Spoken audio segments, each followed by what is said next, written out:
Welcome to Wire Guild. This tutorial is, well, it's kind of like 3 tutorials. I've shown you how to do it 3 different ways. Basically it's exactly the same ring. I'm just showing you how to use it with different things to put inside it. So I've got 2 10-inch or 25cm lengths of 1mm wire, but I've used dead soft. You'll need it to be dead soft. Some 0.4 or 26 gauge round wires, some 18 gauge for binding around the shank, and then you're going to need either a focal bead, or I've used an eye and a gemstone. So the first one I'm going to show you, I've got my 2 pieces of 10 inches of wire, and I'm just going to wrap. Obviously if you've got a ring mandrel, you need to know what size you are. Just take an existing ring that you've got, slide it down on the ring mandrel and mark above and below the ring so that you know what size you're making.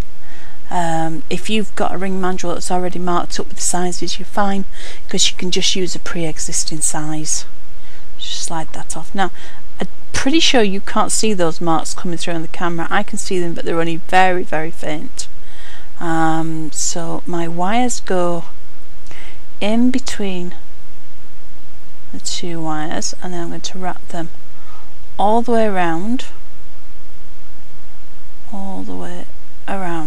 and back, and then cross the wires over. So at the top you've got like 3 lots of wire, and really for this you could do with a Sharpie pen. I haven't got a Sharpie pen at all. Mine's just run out. I need to buy some more. So I've got just another pen that I'm hoping will show up under the camera, and I'm going to draw a line across all 6 of these wires. Now the reason for this line is that when we slip the wires off the ring mandrel, the chances are they may spring open slightly. So if I slide them off like that and then I let go, the chances are that the wires relax ever so slightly, so the ring is a little bit bigger than you want. So those lines will pull it back, because you can reline them up. Now if you want, you could always use a piece of decorator's tape, masking tape, and actually put these together. I've got my half round wire, which I am fighting with because I've probably got too much. It was the it doesn't want to go through. It was the going. Honestly, there we go. It was the end of a reel, so that's why I've got a bit too much, and I'm hanging on to those wires for grim death with my left hand while I get my binding started. There really is too much there. I'm just going to trim some of that off. There we go. And then pass the other side through. Make sure that the flat side of your half round wire is on the inside of your bindings. If you're worried about your bindings, there is a skill set video on binding if you want to give that a look and have a little practice before you go. And I'm just tightening that with the pliers. Always remember with binding that what we are aiming for is our wires to just go around there. Our wires to stay totally flat and straight. We're not going for a big clumpy bunch. We're going for a nice flat area. Sorry, you couldn't see that. I was just checking to see if my lines were still straight and with one another, and they just about are. I think they might have opened slightly, but it's not too bad in that. The binding itself will take a little bit out of the size of the ring and make it ever so slightly smaller, but it is really ever so slight.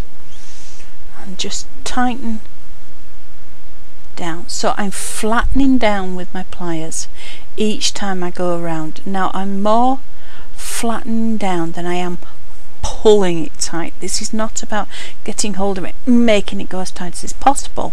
It's more a case of bending it around the wire to create a lovely smooth flat area, which is also, it's part of the strength and the structure of your ring, and it's holding it all together for you. So I am just gonna keep going with this until I've done pretty much all of the ring shanks. So I think what I'll do is I'll speed the film up a bit so that you don't need to watch me go through doing every single bit. People have asked me how much half round wire you need to do a ring shank, and I must admit I'm very bad. I just take a length off and use it, but there is a nice scientific way of working it out, which is the length that you're going to need, so the part of the ring that you're actually going to bind, and what you do is you times that by double the width of your ring, and then I tend to add a little bit. I think I've been doing it that long that I don't even bother measuring anymore. I usually find it's probably just over 12 inches or just over 30 centimetres will do most rings. If I'm doing a larger man's ring, I will give myself a bit extra. I don't really like adding the wire in. You can do, but I would rather have it all in one piece, because that way it's a nicer finish, it's smoother. And you probably notice I started in the middle of the wire, in the middle of the ring. That's so that I can bring half the wire around one side and then half the wire the other way around the other side. Now when I'm wrapping this ring, binding the shank, I aren't going to go all the way around. I'm probably going to be about 2/3 of the way around the ring shank, and again it's something that I do very much by eye. Once I have wrapped about 2/3 of the way around, I will check the gap that I've got at the top with the stone. So I'm just going to do that now. So because I'm going to put this amethyst in, it's going to be oval, I need that to go in that gap. Now yeah, it goes in that way brilliantly, and I could do the ring with it that way, it would work, but I think I'm actually going to have it that way around. So I want a nice comfortable fit so that I can get the side wraps around. So I'm just going to go around a couple more times. Come here, flattening down with my pliers each time I go around. That makes sure that it stays nice and flat, nice and neat. There we go. The last thing you want to do is go too far with this binding. You must be able to get your stone in between. And also it's quite nice to have a little bit of openness around. Even when I show you one of the others later on and the stone's a little, it doesn't really matter, but I'll show you that in a minute or two. So I've trimmed that off and I've flattened it down. The cut edge is actually on the top and I've got plenty of room in there for my stone. So let's just trim that side and flatten that down. There we go.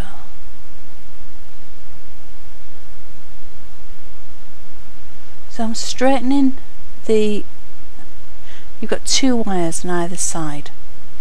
These are going to turn into the wires that are swaddling. It seemed like a really good word to me because it's what you do to babies, isn't it? And you wrap them up really tight so that they can't go anywhere. And this is what we're going to do on these wires. We're going to use a finer gauge wire and we're going to weave in between these so that we can swaddle our stone. Now I just want you to take a look at the wires in between. I am opening these out. I need to form like a cradle, if you like, for my little stone to sit in. That's not quite, there we go. And I'm going to fiddle about with this wire until I make a shape that it corresponds with the bottom of my stone. So if you had a pear-shaped stone, you would be wider at one side than the other. A round one, obviously it'd be round. Mine's an oval, so I've got an oval shape so that my stone sits in that way round. So I'll pop you out of the way and I'm going to get some fine silver to do my weaving. I tend to use fine silver, which is 999, rather than sterling, which is 925, because it's more supple and it doesn't break as easily or snap as sterling silver does. So I'm going to wrap around 3 or 4 times just to get me going. And let's just squeeze those up nice and tight, and then I can slip that all the way down as far as it will go, and I'm going to start to do a figure of 8 weave. So I'm going around twice, back down through the middle, up and around the bottom wire, and I'll go around a second time, and the figure of 8 just keeps going in through the middle, around the top one twice, back in through the middle, around the bottom one twice. It's one of those things that's very restful to do because it's quite repetitive. Try and get your weavings neat, try and get them as close in. Can you see how I sort of push in with my thumb or my index finger to make sure that wire's in and neat? Again, if you want to have a look at the skill set tutorials, I'm pretty sure there's one in there on weaving, which may give you another idea if you want to do some practice. But I'm just keeping going. My wires are in a V shape, so my weaving's getting gradually wider. And what I've done is I've stopped because I'm nearly at the halfway point. Can you see how the weaving I've done is nearly halfway across the base where my stone's going to go in? I just need to do a couple more. Not quite halfway. If you find it easier, take a ruler out, measure this, work out where your halfway spot is. I tend to do it by eye. I just keep going another couple, I think, and in and out. It's always easier to weave on an opening angle, or a angle that is incrementally getting larger because the wires don't slip. However, in this case, once I've got to the middle, which I pretty much have now, it's getting there anyway, I'm going to bring these wires in and I'm going to start doing the downward slope. Now just make sure you keep pushing your wires back, but do exactly the same weave. So I'll push those in so that if I wrap that over, you can see there it goes to that point on the shank of the ring. And I'm going to keep doing my weaving exactly the same, except this time I'm taking more care to make sure that it's pushed up all the time, because it's the natural response of wires that are coming in are that your weaving will drop down it. Just make sure that it's pushed up and you'll be fine. So I'm going to go back through the middle and do a couple of figure of 8s back through the middle and keep it going. So just speeded this side up because there's really, other than the actual shape that we're making, the figure of 8 itself is not really that complex, but you probably can see even with the speeded up version that I'm pushing up with my pliers to make sure that it stays nice and tight, nice and neat. There we go. This, after all, is going to be what holds our stone in place. So if this is not very full, very compact with a weave, it could be that whatever we've put in won't be held as strongly as we would want. Once you've got to the bit where your closest point where we're stopping, I'm just wrapping around 2 or 3 times onto one strand, and then I'll trim that off with my snips and just smooth the wire down and press it in. There we go.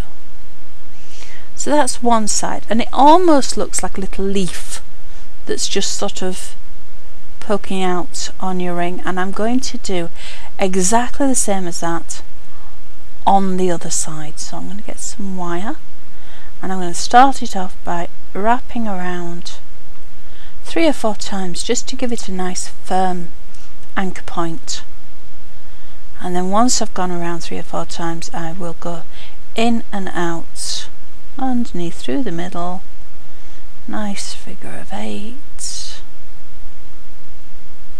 back in through the middle and around.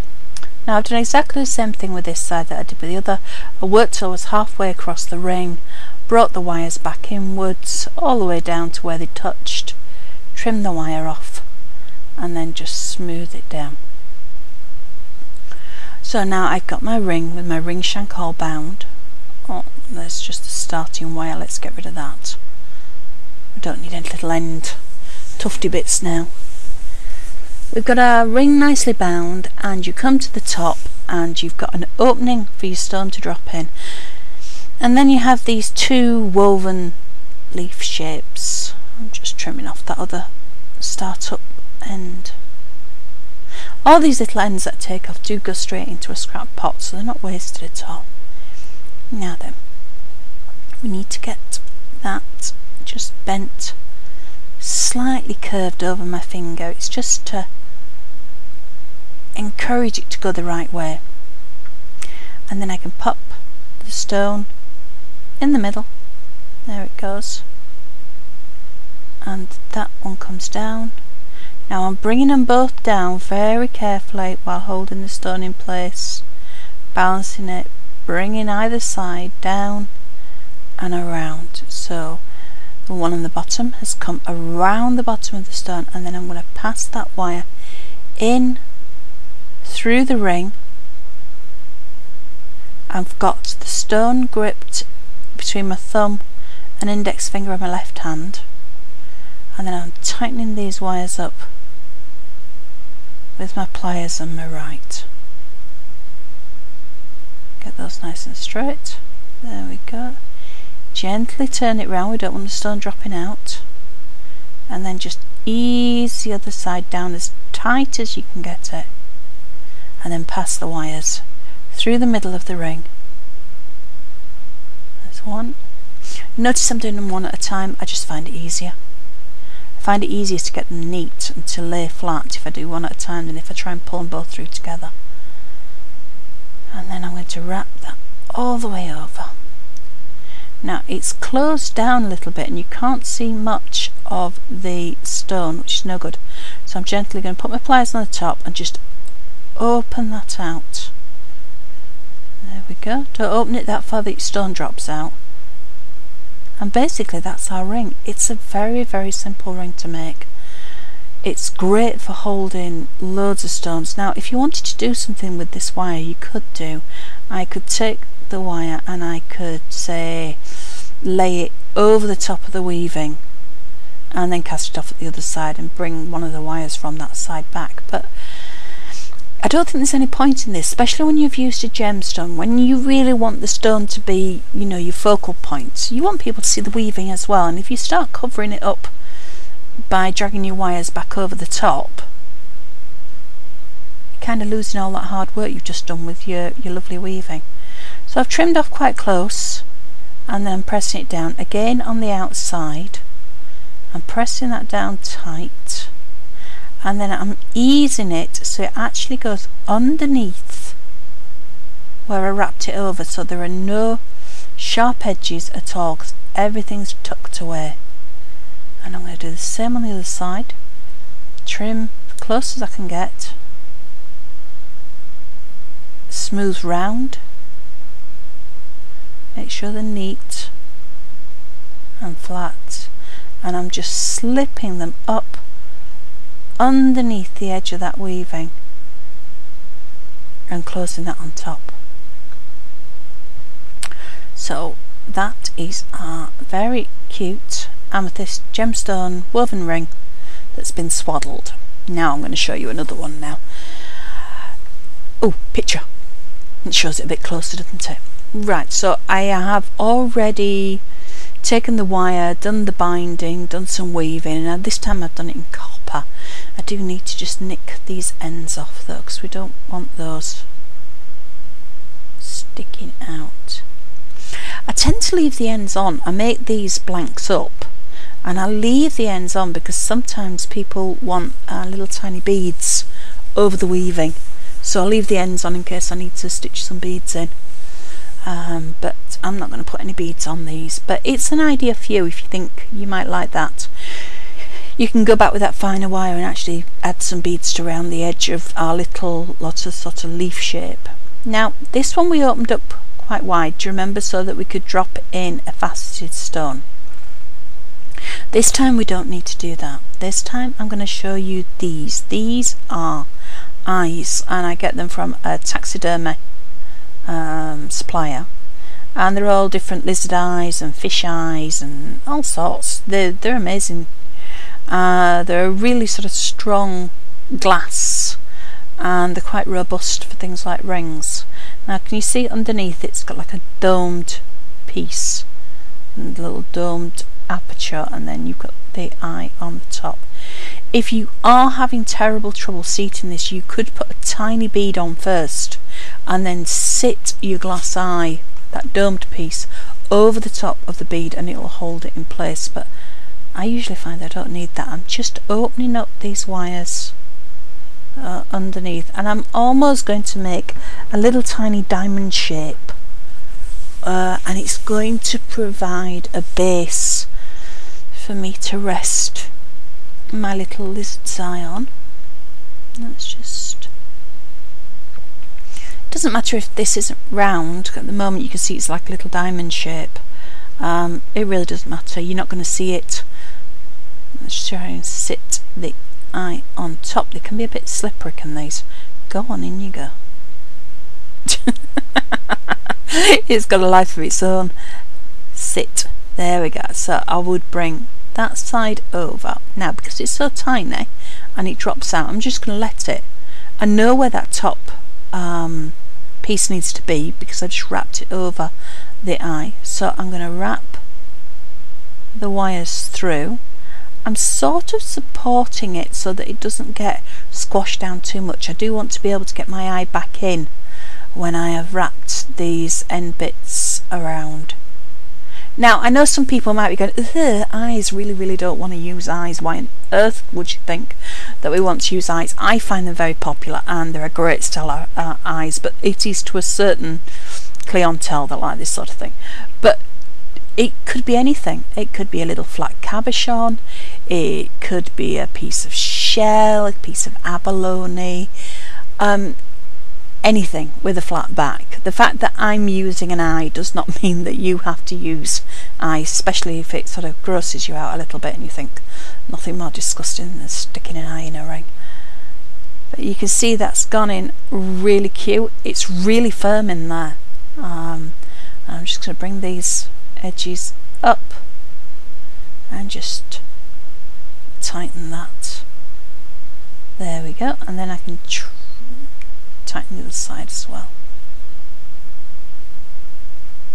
Again, if I wanted to do decoration, if I wanted curls and swirls, they could go on at this point, but I'm just going to leave it nice and plain and just close the end down, and the same with the other side. This one of course I will oxidize. I find they're very popular with people who are into like steampunk and things like that, and they sell really well to my little eyeball rings. They're kind of cute, a bit weird. Anyway, I've got a photo of that. Right, there's me amethyst one, there's me little freaky eyeball one, and that's what it looks like once I've oxidized it, and you can see its little eye peeping out at you. So I'm going to show you another one. Really want to get your money's worth here, you see. So let's just trim off these edges and close that and smooth it down. There we go. They're kind of handy to have with you are these empty, because it doesn't take much doing once you've got the shank bound and the top's done. So if you're doing shows, craft fairs, party plan, that sort of thing, you could take some of these with you and then fill them in as people wanted them. Let them choose their own sort of filler, if you know what I mean. So I want to put a bead in one now. So rather than putting a flat piece in like that, which was like a little cab, I'm going to show you now what you would do if you were going to put a bead in. And I'm also going to, come on, open up. Don't want to open up, don't this one. So it's going to be quite similar to the eye. I'm making a wideish, sort of almost like a strange diamond shape. Whoop, come here. Everything's lively today. Right, and you could put the bead in and then As you can see, when you wrap these around, looks rather yummy. Great with pearls, Swarovski, metal beads, all sorts. Do be careful with size though. This is a 6mm bead, a very slippy 6mm bead. Now you can see come here. Right, as you can see, 6mm bead is getting a bit small. You're losing the object that's in the middle and getting more ring. But if that's the way you want it to look, that's fine. Now I've got a nice large silver bead here, which is a 12mm silver bead. I want to show you what that looks like. So if I just wrap these around, I really like that. And again, that is a popular one for sale, is that one, because you get the gorgeous of the copper ring and then you get this large silver bead sort of nestled in the middle, which is really, really nice. Now I am going to use that eventually to make the ring in, but I want to show you something else. Let me just, I've got some 6mm gemstones here. Now let me just close this up, because obviously at the moment it's too big, the stone would just fall through. This is a circular 6mm stone that I would usually use in a snap set or a bezel-like setting, but I want to just show you. There you go, that will sit in there, and then you can bring the petals around to swaddle that tiny stone, and it will hold it. It's up to you. I have done them as orders with 6mm stones in, and it will hold the stone. Personally, I wouldn't use a pink topaz, a rose quartz like that one, because it kind of has got lost. You need something with a bit of oomph, you know, like a really nice blue topaz or a peridot or maybe a ruby, something really with good colour. But it can be done. Now this is a large odd shaped sky blue topaz, but I want to show you this is how versatile the ring is. I'm going to open this bottom piece up. I mean, you can see the stick it's taking. I've opened it, closed it, opened it, closed it, and I'm now going to do it again. I'm opening a much larger aperture for this stone, because this is an odd, long, elongated, oblong stone with funny little twiddles on it. So I need that a little bit flatter at the sides and a little bit more open just there. It's one of those cases where it's handy to have good spatial awareness, because you can work out what shape it needs to be underneath, but you'll get it. It's just trial and error. So once my stone can sit, then my leaves can swaddle around, and you see there I've taken the same ring and gone from a 12mm bead to a 6mm bead to an 8mm bead to a 6mm stone, and now to really quite a large stone. It's a couple of centimetres across is this one, and you can see it goes in. It would be a big ring and it would stand up quite proud on your hand, but some people like that. They like large stones. But we're going to put a bead in, because you've already seen me put one faceted stone in. I just wanted to show you that you could do it with a much larger stone. So I need to straighten up my wire a bit. Come here. There we go. I'm going to get a fine piece of wire, and I'm going to close. I think I've got drops there. I'm going to close up this opening a bit, because of course now it's too big for this bead to go in. So we need to close the sides up, because we just want the opening for it to sit the bead on. We don't need the bead to drop through. There, that's better. Get in there. Yep, sits there. And then just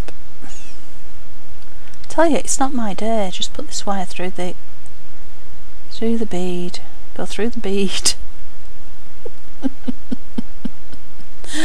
Oh dear, go through the bead. Yay, went through the bead eventually.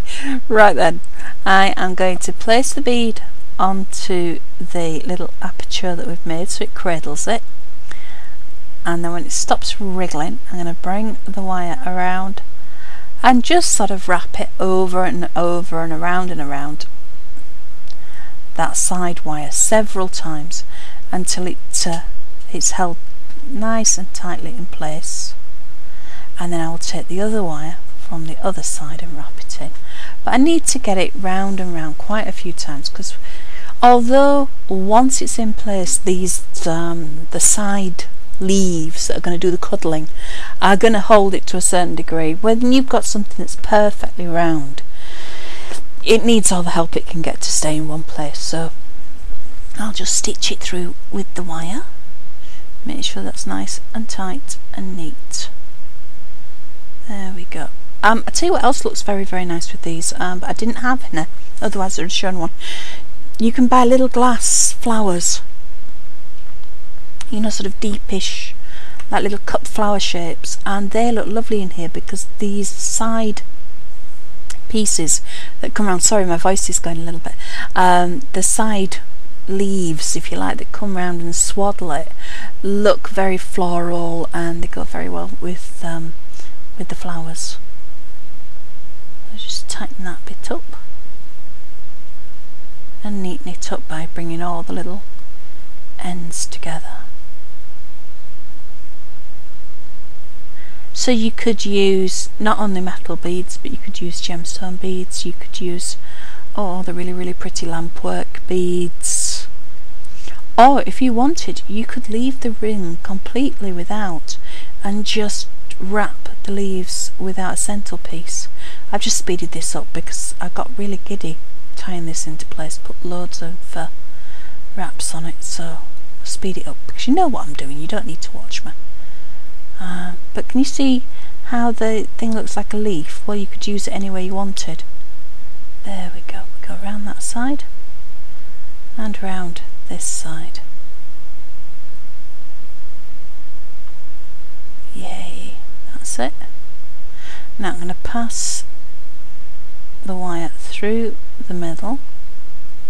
There you go. And pull that tight. Now then, my other wire, shall I put that through as well? No, let's just do one.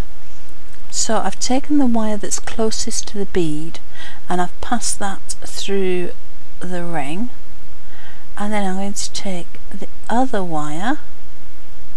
Shall I go through as well? Yeah, let's go through as well.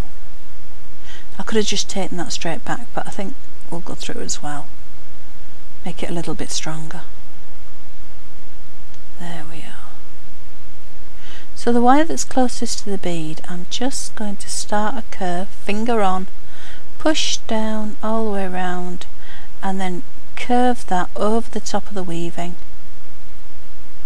just to give it a bit of fancy. Put the second wire through the other side, come on,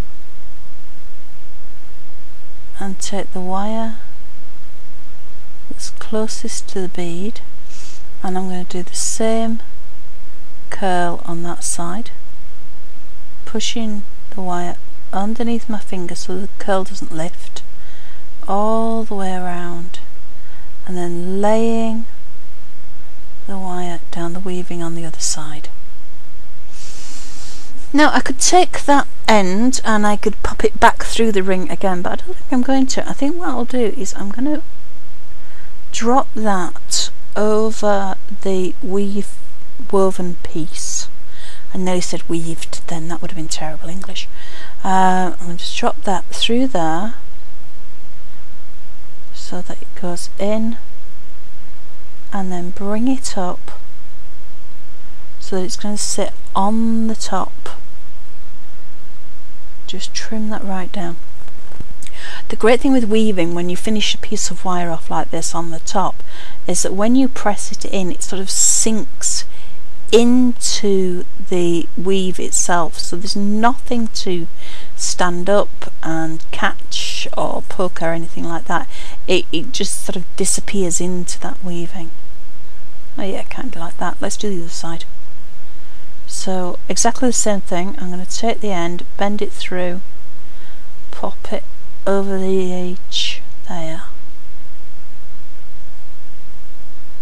I've gone back to making rings that look like eyes. I do like eyes though. Right, just hold that down and come here. That's it. Bring that side up, and then I'm going to trim off the excess and flatten it down back into that weave again. There we go. Now I've still got the 2 wires left which have gone around. Go on, in you go. Around the shank through the middle and back out. And if you wanted to do more detailing work with that, more curls, more twists, more wires coming up and over the top, you know, you could do with that. However, I think I've got enough, so I'm just going to bring that down over the side. I might take it through again. Yeah, not really for strength, because actually it's quite strong enough going around once, but I think it might look nice. So let's just trim. There we go. Flatten it down. That's it. Ease it into place. Do the other side. And again, this is obviously, it's another copper ring. It's going to be one that I oxidise. But that's quite usual. Trim that end off and flatten the end down. Make sure you've got no sharps or snags or anything like that. And there we go. So you've got 3 very, very different looks, all made in the same way. All suiting different people. Extra detailing on that one, none on these, little eyeball in that one. But really, if you are selling, you do need to deal with lots and lots of different customers, so try and make them all a little bit different. I hope you've enjoyed this one. I love that ring. So there's my little 3 rings, all oxidised and lined up. Thank you very much for watching. Happy wrapping!